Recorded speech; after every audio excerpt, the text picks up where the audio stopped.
আসসালামু আলাইকুম শিক্ষার্থী, চলো উৎপাদনের আওতা সম্পর্কে জেনে নিই। উৎপাদনের আওতার মধ্যে প্রথমটা হচ্ছে কারখানার অবস্থান।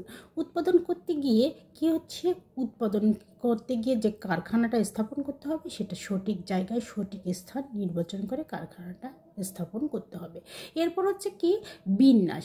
উৎপাদনের কারখানায় শুধু সঠিক জায়গায় স্থাপন করলে হবে না, উৎপাদন কারখানার বিন্যস্ত উপায়ে মেশিনারি এবং উৎপাদনের সরঞ্জামগুলো রাখতে হবে যেন কাজের ক্ষেত্রে কোনো ক্ষেত্রে বাধা সৃষ্টি করতে না পারে। এরপর কী করতে হবে, পণ্যের জন্য সঠিক পণ্য ডিজাইন নির্ধারণ করতে হবে যেটা ক্রেতাকে আকৃষ্ট করতে পারবে। সেই সঙ্গে উৎপাদন করতে গিয়ে জন্য পণ্যর ডিজাইন কোনোভাবে নষ্ট না হয় বা পণ্য উৎপাদন করে আবার জন্য ভেঙে না যায় সেদিকেও খেয়াল রাখতে হবে। এরপর কাজের শিডিউলিং করতে হবে। উৎপাদন পরিকল্পনা আওতা আরেকটি গুরুত্বপূর্ণ কাজ হচ্ছে কাজের শিডিউল। কখন পণ্য উৎপাদন করতে হবে, কখন বাজারজাতকরণ করতে হবে, কখন বা পণ্য গুদামজাত করে, এটা একটা কাজের শিডিউল করতে হবে। কোন শ্রমিক কত ঘন্টা কাজ করবে, কোন মেশিন কত ঘন্টা কাজ করবে, এগুলো সবগুলো শিডিউল করতে হবে। এইটাই হচ্ছে উৎপাদনের আওতা।